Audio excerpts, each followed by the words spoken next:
All right, guys, I'm back. Back with another video, and it's been a while because so much has transpired over this past month. It's been a crazy month, and that's not what this video is about, but part of that update is I'm in a new place, and this is my new, what I'm calling my creative studio. I did move, which is crazy because the Lord really just upturned everything, and probably if I make a vlog about it, it's going to be called Whiplash. But yeah, I've moved, and not where I thought I'd be moving, nor in the state that I thought I would be moving. And a lot of things have changed in a very short period of time. And so I'm recovering from the whiplash. That said, this is my creative studio. I've sacrificed having my own bedroom so that I could have a creative studio, and I'm just sleeping in the living room on my futon, like I did back in the day. So it's like going back to old times, which is fun. There's a lot of this season that feels like I'm going backwards. One step back to go two steps forward, perhaps. So yeah, I'll just get to it. So what I am loving, hating, and learning as a new YouTuber, number one, what I'm loving. Okay, firstly, I'm just so encouraged by the Christians in this space, in this creative space, and just people who have been commenting, finding my Instagram to DM me, friends who have been mentioning things in person, or maybe even acquaintances mentioning things in person. I am not actually a very huge words of affirmation person when it comes to love languages. I am more of a, not even more of a, like by far the top number one on my list for both giving and receiving is like quality time. Time is very valuable in my book. It's the one thing that you cannot ever get back. But even though words of affirmation is nowhere near the top of my love languages list, it is amazing how far an encouraging word can go in terms of like when you're feeling depleted, when you're feeling discouraged, days you just feel tired and giving up and like Satan's just doing his thing. And I've just been blown away, literally.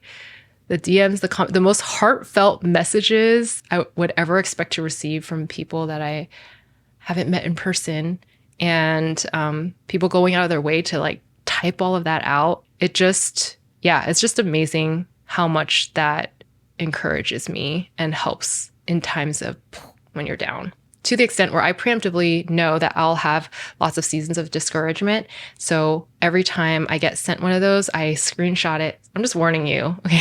I screenshot it and I put it all in a Notion page, and I use that page as like an encouragement page for when I feel discouraged and need to be reminded like who I'm doing this for, God and his people ultimately. Yeah, so I'm just very thankful for that, very thankful for everyone who's reached out, and I can't even express. So that's one thing that I've been loving. Oh, and then I encourage you to check out at Tomiwa HG.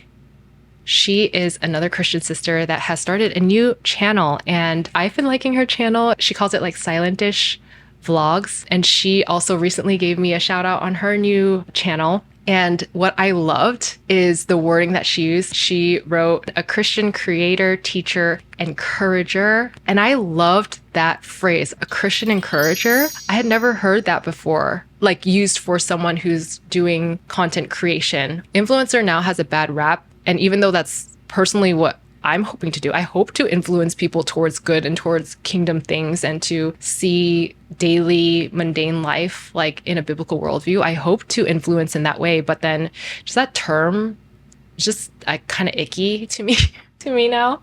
But the term she used, which is Christian encourager, I was like, I'm gonna steal that. I love that. That is literally what I aspire to be, to encourage other Christians to be who God designed them to be and like see all of life in a biblical worldview, and just like how fun and amazing and beautiful our God is and how that plays out in earth, like on the side of eternity. So that was like a helpful thing for me. It's like, that's what I am. I'm a Christian encourager. That's what I want to be. So that was really encouraging to me. And thank you for the shout out. That was so kind. So check her out if you like calming real vlogs, and also encouragements for if you are a mom, because she's a mom. And I think she says in her latest video that she wants to talk more about being a mom and how spiritual rhythms look different in that season of life. And it is a crazy season for if you have babies or if you're a mom in general. She's a fellow Christian encourager. Anyways, other things that I love about YouTube, which is related, is that I love meeting people. And so that's been such a fun part of this. I am an ambivert. I love my alone time. I love being with people. And it's like, if I don't have a sufficient amount of both of those things, I go a little loopy. So I love meeting people. I do think I've been trying to focus more on like inner circles, because I just would prefer to go deeper with a few than like surface with many, which is why my inner circles are usually very small, actually. But I just love meeting. Like, my problem is that I love meeting people. And when people are like, hey, I want to introduce you to someone, I think you guys will get, like, I'm always down. Always down. If I look like I'm not down, it's my health issues. It's not me internally. It's my health stuff. Meeting fellow image bearers and like the amazing people that God's created, and like their uniqueness and their interests and their minds and their experiences and all the things you can learn from different people you meet. Like, I've been loving that. The other thing I've been loving is some friends have told me that my channel is very me. And while I don't know exactly what that means, I have told them like that is actually what has been one of the most life-giving things about doing YouTube. I feel like, I don't know if it's the oldest sister part of me, but I would say that in pretty much every other aspect of my life, there are expectations of you. There's certain restrictions, ways that you are supposed to be. Or maybe it's just me being very like mindful of that, like too mindful of that. I don't know. But with YouTube, it's like one of the few, if not only, places where I feel like I could just be unabashedly like me and who God designed me to be, in the ways of my personal like faith with him that he's like grown me up in, like raised me in. That freeness, like, you do not understand how that feels. Like, no one's telling me what to say and no one's telling me what to do. And I can just go off of like conviction and say it the way that I want to say it without being so mindful of like, oh, you know, because I'm associated with XYZ, like they wouldn't want me to say this, or because I'm associated with this group, like they wouldn't want me to say it. Like, there's freedom. There's no creative restriction. I don't have to follow some branding or some kind of language. Like, I could say things how I would say it colloquially, like conversationally to someone. I can have like no cultural restrictions in a way that, like, you know, every different community or group has certain cultural norms, and you don't always have to just go with their flow just because everyone else is. But you also don't want to like rub people the wrong way. You're just being mindful. You don't want to be offensive or anything. So like that part has been, I was like, why is this so life-giving to me? Even though it is so hard and it is very exhausting, it's a lot of work. But I think that aspect is just so mind-blowing. It's rare that I would have a scenario where I have that. And on top of that, in the past, because I was such a like passive, shy, insecure person, or just I didn't feel like I had anything to offer per se, or that wasn't even a concept. So I would just follow whatever people asked of me. So anything, leadership positions, jobs, like whatever, it was a lot of times it was something that was asked of me, or there was a need and they were like, hey, could you help us with this? Could you do this? Could you do that? Could you do this? Could you do that? And this is like the first place where I have just ultimate creative convictional freedom of like, I feel passionate about this, so I want to talk about this, rather than, hey, this is our mission. This is what we're about. We really need someone who can XYZ. Like, can you be a part of it? And while I really can only be a part of things that I believe in, like the vision and mission for, it's not like that everything is like your full conviction and everything that you love and are interested in. So that also has been something that I have been loving Loving, loving, loving, loving.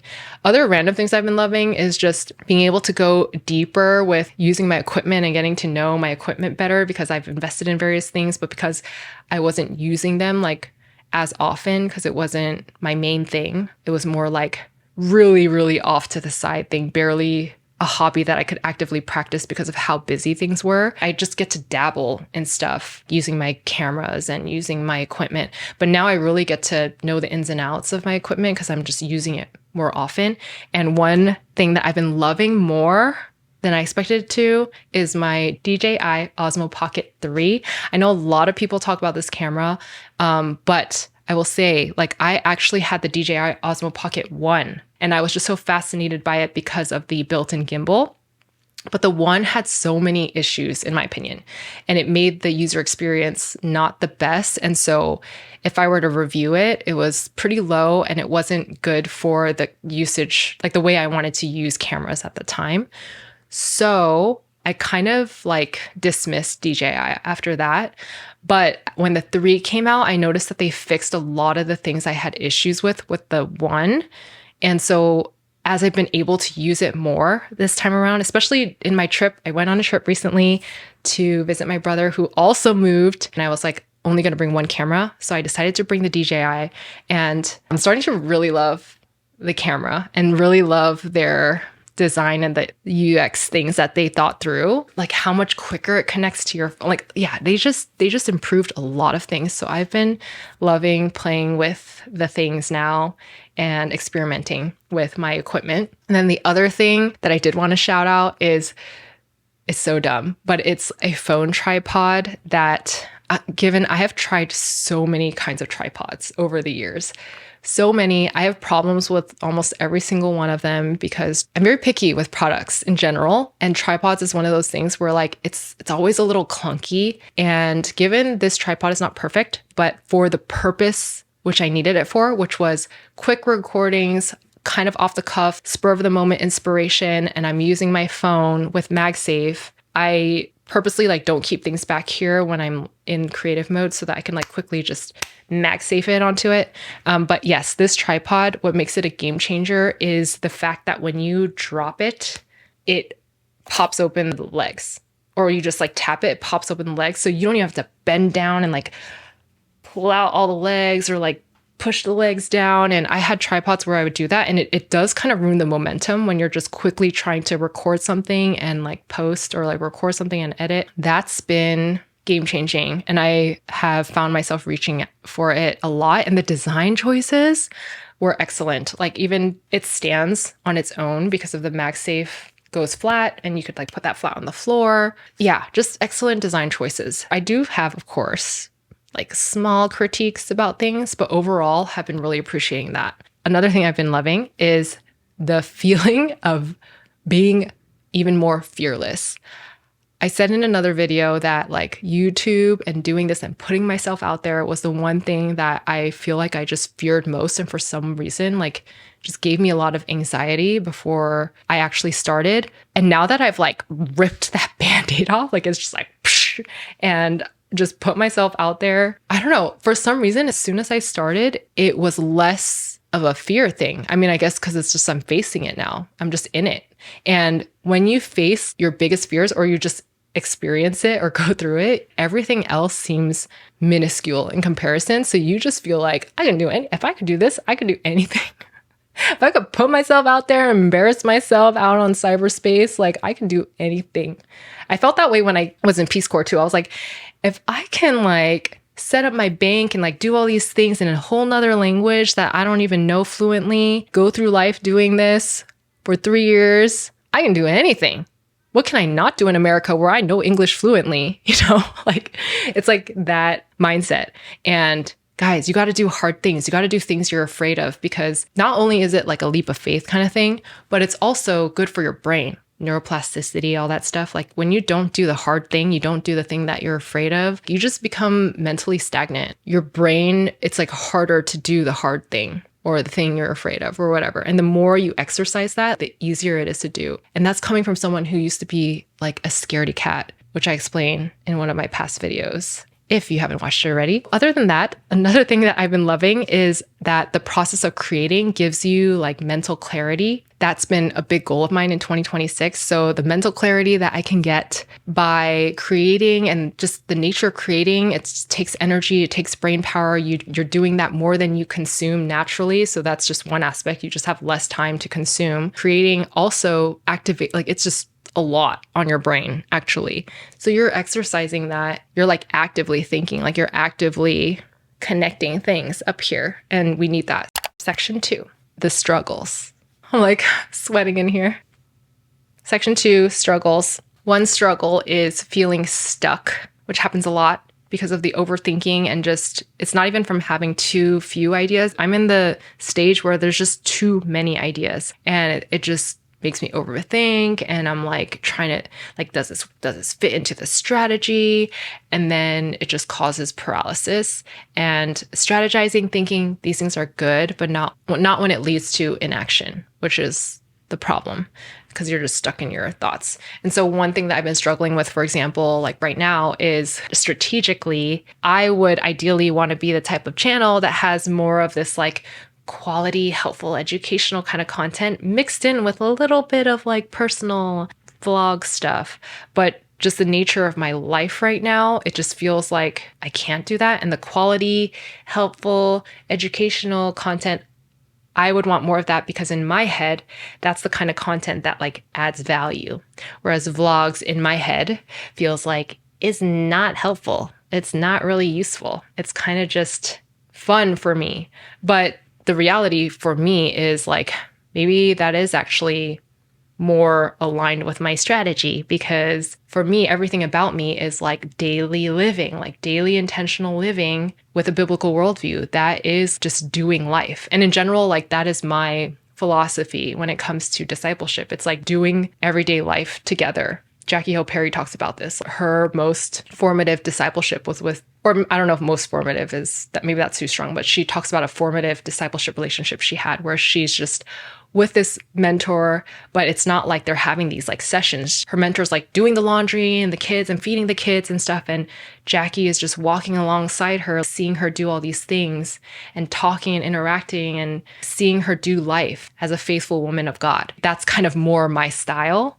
So in a way, vlogs is kind of more my style, and it's what I enjoy. Like it's like a fun, creative thing for me. But then it like contradicts with like my strategy, or what I think is like better strategy, to have like these more educational videos. But then the educational videos take way too long to create. Like if I were to only do those, it would probably be like one per month, because those take a lot of time and planning, and then there's the filming, and then the editing is like even longer, because that's the example of the kind of thing I'm struggling with. Or for example, like in buckets, your content buckets. I want to talk a lot about health, because that's the journey I'm in right now. And I've learned so much, because if you know anything about me, I go down rabbit holes and I go down deep dives of things that are just like, it's just like on another level.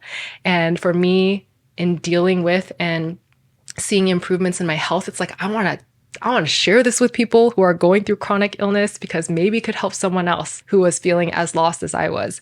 But then it's like, would that make sense in my channel? Because I don't want my channel to just turn into like a health content channel, but I do want to talk a lot about that. So anyways, these are just things that like I wrestle with like, what is helpful? What is helpful? Because that's, again, one of my memory verses for the year, but also just things I'm thinking of in this channel. Like all things are lawful, but not all things are beneficial. Not all things build up. So what are the things that are helpful and build up? And so it's just like wrestling. The other thing I wrestle with and struggle with is like, I want to be disconnected. Like part of the mental clarity is like being more disconnected and like less digital. But then I'm in a space that's very digital and very connected, and that's what's encouraged. So how do you keep that balance? I think that is going to be always the big question. Like, for example, you know, you should be engaging with other people's content and like commenting and responding to comments immediately, blah, blah, blah.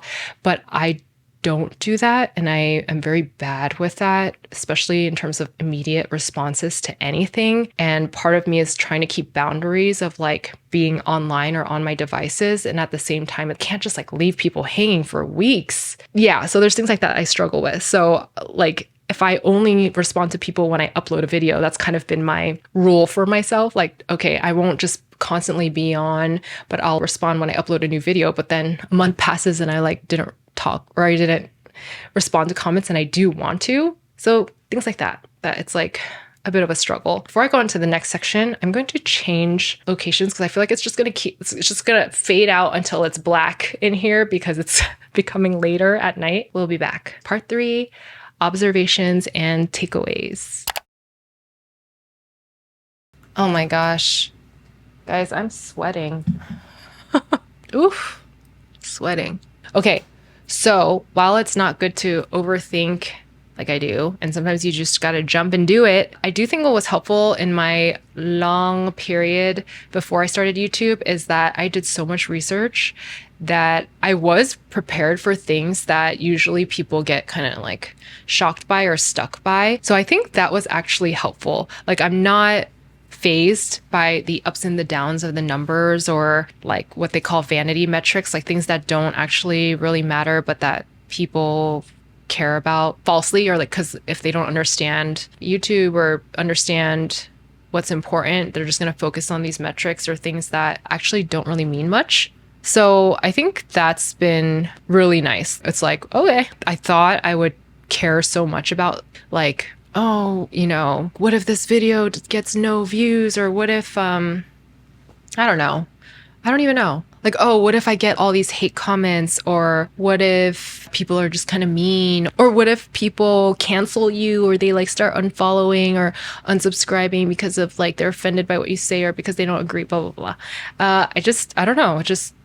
I think the mean comments have been like, oh, wow, it takes a lot of patience with that kind of thing, or just mindfulness. But otherwise, with the ups and downs of numbers and stuff, yeah, I think I'm like, oh, you know, it's good. Like, it's good if people unfollow because they're not the kind of people who want that kind of content anyway. Like, that's a good thing. You don't want people who are just not about it being a part of the community. So things like that. I was mentally prepared. Probably as an age thing too, like just not really caring. But I thought I would. I would be worried more.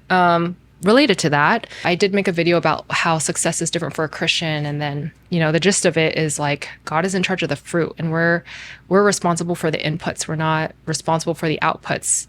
Even though God's nature and design of things, he designed things so that you reap what you sow. But at the end of the day, God is responsible for that fruit. So him being in charge of the fruit is like so freeing and such a helpful thing to like have ingrained in your brain before you start all this. Cause like no matter what, that's going to be a temptation for you to pressure yourself that the fruit is you, like that's on you, but it's not. And it's so helpful to not have to worry about that and to really just focus on like, okay, the next video, you know, whatever he wants to do with the first video or the previous video. And I feel like he just really wanted to rub it in like deep for me that the correlation has nothing to do with me, because it was always in seasons, like even this past several months, it was always in a time where I felt completely useless or out of commission for whatever reason, whether it's like life transitions or hard things, bad things happening, or I'm like bedridden because my health like flared or whatever. It would be like at those times where I'm the most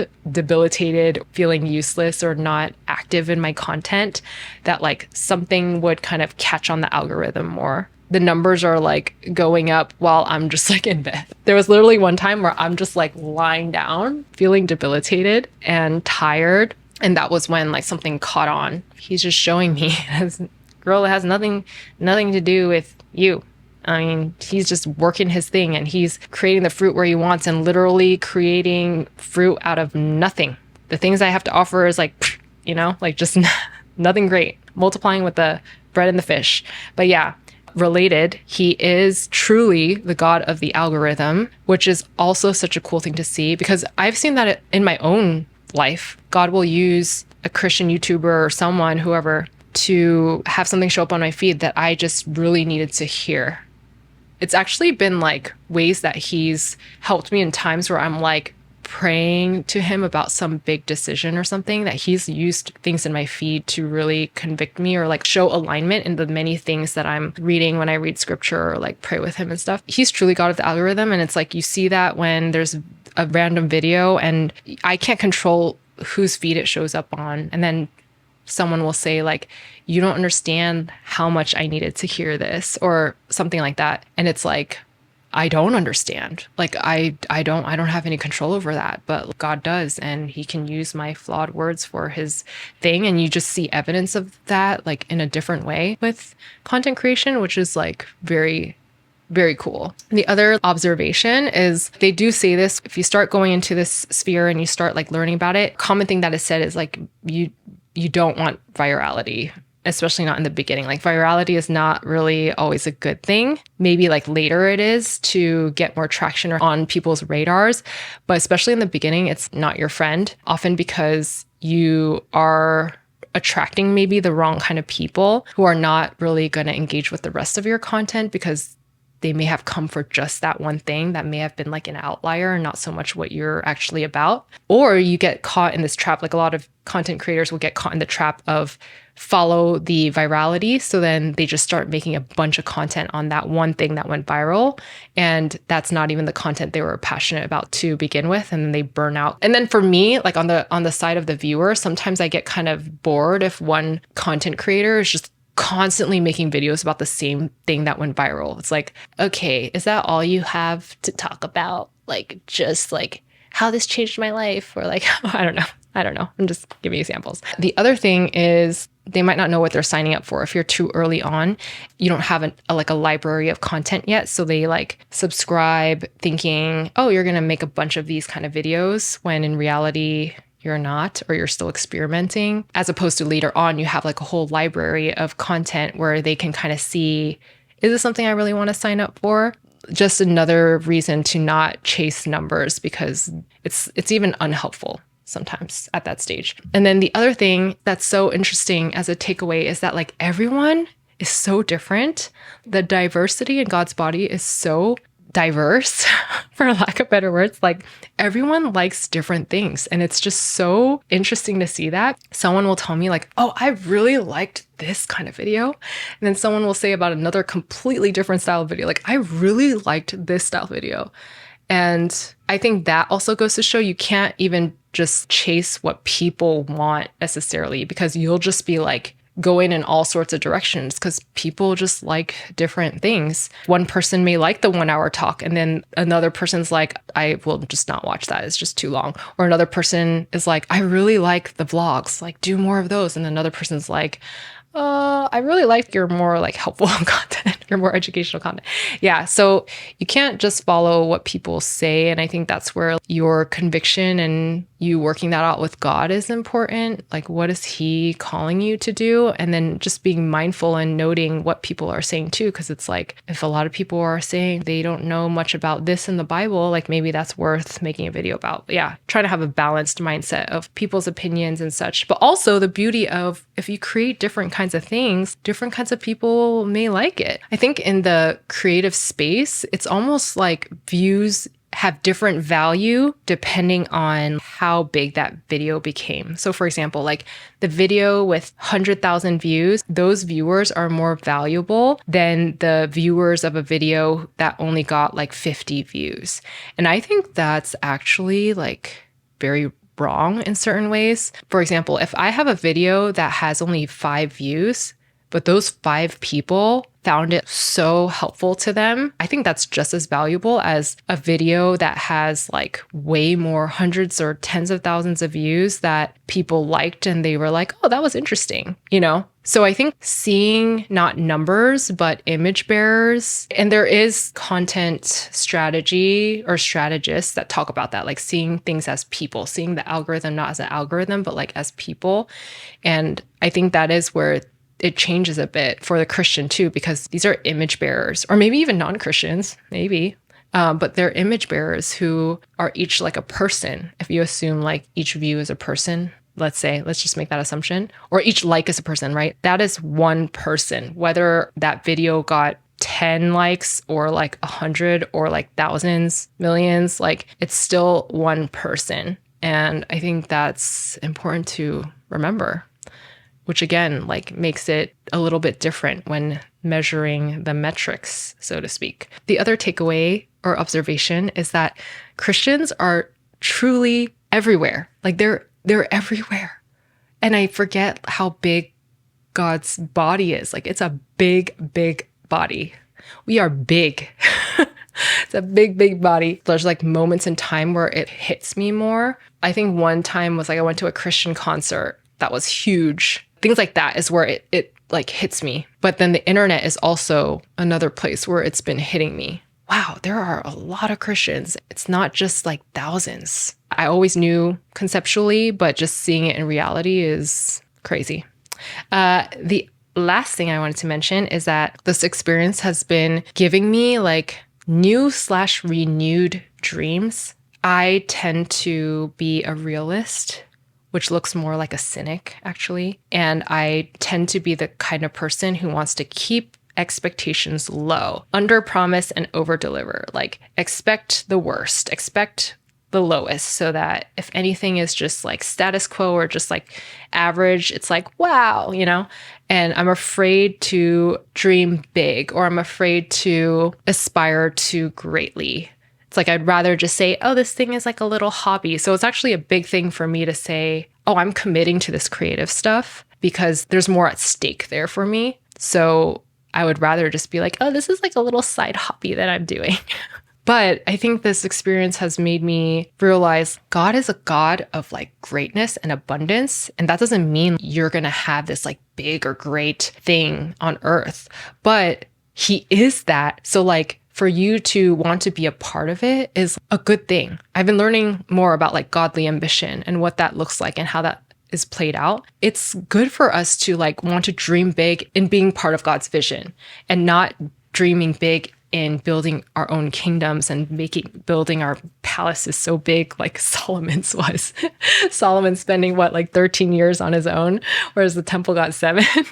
Like, not like that, but truly wanting big for him and like being a part of his bigness. And so with that, like with all of this and being in this creative sphere a little bit more, I've just have been dreaming more about being able to be a part of and support Christian businesses, Christian entrepreneurs, Christian creatives, wanting to one day collaborate with other people in that. So yeah, so I've been dreaming about that. I don't know what that means, but just wanted to say it. But anyways, those are some of my thoughts that I wanted to share as I hopefully upload this video and as I get my bearings in the season of transition. There's so much footage and things that I've recorded that have to be edited, and just the footage just needs to be organized and like all of that. So as I get my bearings, hopefully one day they will be edited and uploaded, but I'm working on it. And this is me just doing my rep for today, for this week. Just trying. Anyways, thanks for listening and thanks for joining me in this new location and in this new stage of my life. And until the next video, bye.